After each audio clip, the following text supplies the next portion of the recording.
Hi friends, welcome back to സാക്സറിക്സ്. ഞാൻ ഒരു കാശ്മീർ ട്രിപ്പിലാണ്. അപ്പൊ ഇതിനു മുമ്പ് ഞാനൊരു എപ്പിസോഡ് ഇറക്കിയിരുന്നു. നമ്മളെ യാത്രയിൽ എങ്ങനെയാണ് ലോങ് കേടാകാതുള്ള ഭക്ഷണം ഉണ്ടാക്കുക എന്നുള്ളത്. ഇത് എങ്ങനെയാന്ന് വെച്ച് കഴിഞ്ഞാൽ ഒരു ടൊമാറ്റോ റൈസാണ്. വളരെ സിമ്പിൾ ആയിട്ട് ഉണ്ടാക്കുകയും ചെയ്യുക. ഒരു 3 ദിവസം വരെ കേടാകാതെ നിൽക്കും. അതാണ് നമ്മുടെ ഇന്നത്തെ എപ്പിസോഡ്. അപ്പൊ നിങ്ങളെല്ലാവരും സ്കിപ്പ് ചെയ്യാതെ മുഴുവനായിട്ട് കാണാം.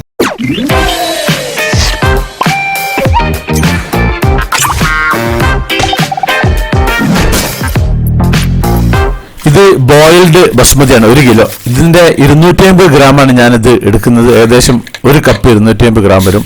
ഇത് നല്ലോണം കഴുകിയിട്ട് കഴുകിയിട്ടുണ്ട്. കഴുകി കഴിഞ്ഞിട്ട് പിന്നെ ഒന്ന് ഊറ്റി കളഞ്ഞിട്ട് വീണ്ടും നല്ലൊരു വെള്ളത്തിൽ 1 മണിക്കൂർ ഞാൻ കുതിർത്താൻ വേണ്ടിയിട്ട് വെച്ചിട്ടുണ്ട്.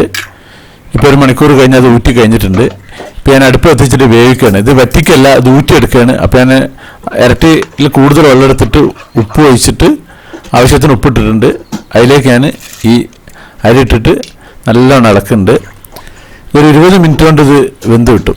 അപ്പോൾ ആ സമയത്ത് വേവുന്നതിൻ്റെ ഒരു ഹാഫ് വേവായി കഴിയുന്ന സമയത്ത് ഞാനൊരു ചെറുനാരങ്ങൻ്റെ നല്ലോണം അങ്ങോട്ട് ഒന്ന് അമർത്തിയിട്ട് അതൊന്ന് മുറിച്ചിട്ട് അതിൻ്റെ കുരുവൊക്കെ കളഞ്ഞിട്ട് ഇതിപ്പോൾ ഒരു 10 മിനിറ്റ് കഴിഞ്ഞിട്ട് ഞാൻ ഇതിലേക്കൊന്ന് പിഴിയാണ്. അതിൻ്റെ പിന്നെ ഇല്ലിയൊക്കെ ഉണ്ടല്ലോ, ഇല്ലിയൊക്കെ അതിൻ്റെ ഉള്ളിലേക്ക് തന്നെ ഇട്ടിട്ട് ആക്കുന്നുണ്ട്. ഇപ്പോൾ ഇത് കംപ്ലീറ്റ് വെന്ത് കഴിഞ്ഞു. ഇത് ഞാൻ ഊറ്റിയിട്ട് ഒന്ന് ചൂടാറാൻ വെച്ചിട്ടുണ്ട്. ഒന്ന് ചൂടാറി കഴിഞ്ഞിട്ടാണ് ബാക്കിയുള്ള കലാപരിപാടി ചെയ്യൽ ഉത്തമമുള്ളത്. അപ്പോൾ ഈ സമയത്ത് നമുക്ക് ഒരു കഷ്ണം ഇഞ്ചി, 2 വെളുത്തുള്ളിയും, 1 ഏലക്കായും, ഒരു ചെറിയൊരു പട്ടയും, ഒരു 2 പൂവും, ഒരു സ്വല്പം മഞ്ഞൾപ്പൊടിയും, 2 തക്കാളിയും, ഒലിവ് ഓയിലും. ഇതാണ് നമുക്കിതിലേക്ക് ആവശ്യമുള്ളത്. അപ്പോൾ തക്കാളിയും ഇഞ്ചിയൊക്കെ ഞാൻ അരിഞ്ഞ് ചതച്ച് വെച്ചിട്ടുണ്ട്. ഇഞ്ചി ചതച്ച് വെച്ചിട്ടുണ്ട്. അപ്പോൾ ഞാൻ വീണ്ടും കത്തിച്ചിട്ട് ഒരു സ്വല്പം ഒലിവ് ഓയിലാണ് ഏറ്റവും നല്ലത്. വെളിച്ചെണ്ണ തീരെ ഉപയോഗിക്കരുത്. ഇനി ഒലിവ് ഓയിൽ ഇല്ലെങ്കിൽ നമ്മുടെ സൺഫ്ലവർ ഓയിൽ ഒഴിച്ചാലും മതി. ഒരു 3 ടേബിൾ സ്പൂൺ. അതിലേക്ക് ഏലക്കായ, ഗ്രാമ്പു, പട്ട ഇതൊക്കെ ഒന്ന് ചൂടായി വരുന്ന ഇട്ടിട്ട് ഒരു സ്വല്പം മഞ്ഞപ്പൊടി ഒന്ന് കളറിലിടുക. പിന്നെ ഇഞ്ചിയും വെളുത്തുള്ളിയും ചതച്ചതും ഇതിലേക്ക് ഇടുക. അത് തക്കാളി ചെറുതാക്കി അരിഞ്ഞത് ഇതൊരു മീഡിയം ചൂടിൽ നല്ലോണം അങ്ങോട്ട് വഴറ്റിയെടുക്കുക. തക്കാളി നല്ലോണം അങ്ങോട്ട് വഴറ്റി വരണം. ഉപ്പും ആവശ്യത്തിനിടണം. ഉപ്പ് സ്വല്പം അധികം ഇട്ടാലും കുഴപ്പമൊന്നുമില്ല. അപ്പോൾ അതിലേക്ക് നമ്മുടെ വെന്തിട്ടുള്ള ബസുമതി റൈസ് ഇട്ടിട്ട് നല്ലോണം ഇളക്കുക. നല്ലോണം വാടണം തക്കാളിയെ. കംപ്ലീറ്റ് എല്ലാ ഭാഗത്തും ഇളക്കുക. സ്വല്പം ഉപ്പുണ്ടോ നോക്കുക ലാസ്റ്റ്. ഇപ്പോൾ ഇത് കംപ്ലീറ്റ് ആക്കി കഴിഞ്ഞിട്ട് ഇതിന് ചൂടാകാൻ വെച്ചിട്ടുണ്ട്. ഇനി ചൂടാറി കഴിഞ്ഞിട്ട് നമുക്കിത് പാക്ക് ചെയ്യണം. അപ്പോൾ ഇതിന് ഞാനൊരു ഹാഫ് പാർട്ടാക്കി വെക്കുകയാണ്. 2 പാർട്ടായിട്ടാണ് പാക്ക് ചെയ്യുന്നത്. ഇതൊരു അളവിന് വേണ്ടിയിട്ട് ഞാനൊരു പാത്രം എടുത്തിട്ടുള്ളതാണ്. അതിൽ നല്ലോണം ടൈറ്റാക്കി വെക്കുക. കൈ ഒരിക്കലും തൊട്ട് പോകരുത് അതിൽ. അങ്ങനെ വെച്ചിട്ട് അതിൽ നമുക്ക് വാഴൻ്റെ ഇല ഞാൻ വാട്ടിയിട്ടുണ്ട്. നമ്മുടെ ഒരു വീട്ടിൽ നിന്നൊരു സഹായത്തിന് ഇരുന്ന് അവരാണ് വാട്ടി തന്നിട്ടുള്ളത്. അപ്പോൾ ഞാൻ പത്രം ആദ്യം വെച്ച് അതിൻ്റെ മുകളിൽ വാഴൻ്റെ ഇല വെച്ചിട്ട് ഇത് ജസ്റ്റ് അതിലേക്ക് ഒരൊറ്റ അമർത്തൽ. എന്നിട്ട് അതങ്ങോട്ട് പാക്ക് ചെയ്ത് വെക്കുക. ചൂടാറിയിട്ട് വേണം ഇത് ചെയ്യാൻ കേട്ടോ. എന്നിട്ട് അതിൻ്റെ മുകളിൽ ടാപ്പ് ഇട്ടിക്കുക. എന്നാൽ പിന്നെ നല്ലതാണ്. റബ്ബർ ബാൻഡ് ഇട്ട് കഴിഞ്ഞാൽ അത് ചിലപ്പോൾ പോരും. ടാപ്പ് ഇട്ടാൽ നല്ല സാധനം. ട്രെയിനിലെത്തിക്കഴിഞ്ഞാൽ ഈ പൊതി നമ്മളെ ബോഗീൻ്റെ ഉള്ളിലുള്ള AC തണുപ്പ് കിട്ടുന്ന മോഡൽ ഇങ്ങനെ കവർ തുറന്ന് വെക്കണം. ഇനി ഞാൻ കുറച്ച് ബീഫ് ഫ്രൈ ഉണ്ട്. നല്ലോണം ഡ്രൈ ഫ്രൈ ആക്കിയിട്ടുണ്ട് ബീഫ്. അത് ഞാൻ ഇനി വേറൊരു ഇതിൽ പാക്ക് ചെയ്യുന്നുണ്ട്. അത് സാധാരണ നമ്മൾ ബീഫ് ഫ്രൈ ചെയ്യുന്ന പോലെ തന്നെ ചെയ്താൽ മതി. അത് ഞാനൊരു സെപ്പറേറ്റ് ഒരു ഇതിൽ മാറ്റി വെക്കുന്നുണ്ട്. ഞാൻ നേരത്തെ സൂചിപ്പിച്ചത് നമ്മൾ കൊണ്ടുപോകുന്ന പാക്കറ്റ് നമ്മുടെ കമ്പാർട്ട്മെൻറ്റിലുള്ള ആ തണുപ്പ് അതിലേക്ക് കിട്ടുന്ന മോഡലായിരിക്കണം. അതായത് അതൊരു ജാമാക്കി ഒരു പെട്ടിയിലാക്കി വെക്കരുത്. ഒരു കവറിൽ ഇങ്ങനെ തുറന്ന് വെക്കുന്ന മോഡൽ വെക്കണം. അപ്പോൾ പേരൊക്കെ എഴുതിയിട്ടുണ്ട് മാറാതിരിക്കാൻ. 2-3 പാക്കറ്റ് ഉണ്ട്. ഇനി ഞാൻ വിത്ത് ബീഫ് വിത്ത് റൈസ് ഉള്ളത് പാക്ക് ചെയ്യാൻ പോകണം. അപ്പോൾ ആദ്യം അതിലേക്ക് ബീഫ് അടിയിൽ വെച്ച് അതിൻ്റെ മുകളിലേക്ക് ബാക്കിയുള്ള ഹാഫ് റൈസും കൂടി വെച്ചിട്ട് നല്ലോണം അങ്ങോട്ട് പ്രസ് ചെയ്ത് ടൈറ്റാക്കിയിട്ട് നേരത്തെ ചെയ്ത് അതേപോലെ തന്നെ പാക്ക് ചെയ്യുക. നമ്മൾ കൈ ഒരിക്കലും തൊട്ട് പോകരുത്.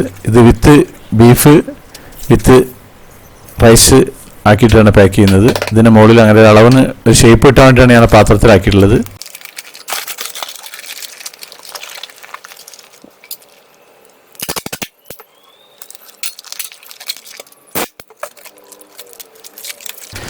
ഇത് ഇതേപോലെ നല്ലോണം ടാപ്പൊക്കെ ഒട്ടിക്കുക. എന്നിട്ട് അതിൻ്റെ മുകളിൽ നമുക്ക് പേര് ഒട്ടിച്ച് വെക്കണം. ഞാൻ 2-3 പാക്കറ്റായി കൊണ്ടുപോകുന്നുണ്ട്. ഇതുപോലെ ചപ്പാത്തിയും കൊണ്ടുപോകുന്നുണ്ട്. അപ്പോൾ മാറാതിരിക്കാൻ വേണ്ടിയിട്ടാണ് ഇതിന്മേൽ പേര് എഴുതി വെക്കാൻ ഉദ്ദേശിക്കുന്നത്. ഇതിൽ ഞാൻ ബീഫ് റൈസ് എന്നാണ് ഇതിൽ എഴുതിയിട്ടുള്ളത്. ഇത് റൈസ് ഓൺലി. അപ്പോൾ ഇപ്പോൾ യാത്ര തന്നെ കാശ്മീരിലേക്ക് പോവുകയാണെങ്കിൽ 3 രാത്രി ട്രെയിനിലിരിക്കണം. ഈ സഹപ്രവർത്തകരൊക്കെ ഇവിടുത്തെ കളിക്കുന്നുണ്ട്. അപ്പോൾ ഇതാണ് ഞാൻ എടുക്കുന്നത്. ആദ്യം ബീഫ് റൈസാണ് ഞാൻ പാക്കറ്റ് പൊളിക്കുന്നത്. അപ്പോൾ ഇനി നമുക്ക് കാണാം. ഞാനൊരു വൈകുന്നേര സമയത്താണ്, ഒരു ദിവസം കഴിഞ്ഞിട്ടാണ് ഞാൻ അത് പൊളിക്കുന്നത്. ഇപ്പോൾ സംഭവം ഇത് പാക്കറ്റ് പൊളിക്കുന്നുണ്ട്.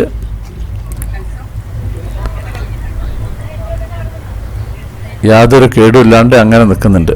അപ്പം ഇനി ഞാനിത് കഴിക്കാൻ പോകുന്നു. നല്ല വിശപ്പുണ്ട് അത്യാവശ്യം. ഇതിപ്പോൾ ഞാൻ ഒരു ദിവസം കഴിഞ്ഞിട്ടാണ് ഇപ്പോൾ ഞാൻ ഈ പാക്കറ്റ് പൊളിച്ചിട്ടുള്ളത്.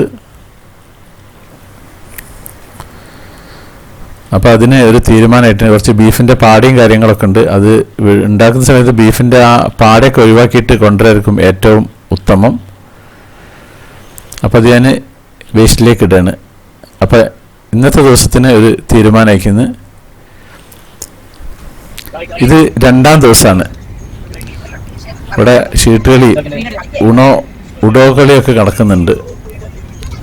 അപ്പോൾ ഞാനിന്ന് അടുത്ത എൻ്റെ പാക്കറ്റ് പൊളിക്കാനുള്ള പരിപാടിയാണ്. ഇതിപ്പോൾ ലഞ്ച് സമയമാണ്. ഇത് സെപ്പറേറ്റ് റൈസും സെപ്പറേറ്റ് ബീഫുള്ള പാക്കറ്റാണ്. രണ്ടും സെപ്പറേറ്റ് ആക്കിയിട്ടുള്ളതാണ്. ഇത് ബീഫ് ഓൺലി ഉള്ള പാക്കറ്റും ഇത് റൈസ് ഓൺലി എന്നുള്ള പാക്കറ്റുമാണ്. അപ്പോൾ അത് പൊളിച്ചു. ഇതിന് യാതൊരു കേടും പറ്റിയിട്ടില്ല. സ്മെല്ലോ കാര്യങ്ങളൊന്നുമില്ല. ഞാൻ മുമ്പൊരു ലെമൺ റൈസ് ഉണ്ടാക്കിയിരുന്നു. എനിക്ക് അതിനെക്കാട്ടും കൂടുതൽ ടേസ്റ്റ് ഇതാണ് തോന്നിയിട്ടുള്ളത്. ഇത് ബീഫിന് യാതൊരു കുഴപ്പമില്ല. അപ്പോൾ അതുപോലെ നിങ്ങൾ ഉണ്ടാക്കുക. യാത്രയിൽ നമുക്ക് ഉപയോഗപ്പെടും. ഒരുപാട് വെറൈറ്റി ഫുഡുകളൊക്കെ നമ്മുടെ ചാനലുണ്ട്. അതൊക്കെ നിങ്ങൾ കാണുക. അപ്പോൾ നമ്മുടെ സാക്സ് വെറൈറ്റീസ് ചാനൽ നിങ്ങൾ ആദ്യമായിട്ട് കാണുന്നവരാണെങ്കിൽ അത് സബ്സ്ക്രൈബ് ചെയ്യാൻ മറക്കരുത്. പിന്നെ അതുപോലെ ലൈക്ക് ചെയ്യാൻ മറക്കരുത്, കമൻറ്റ് ചെയ്യാൻ മറക്കരുത്, ഷെയർ ചെയ്യാൻ മറക്കരുത്. എന്നാൽ താങ്ക് യു.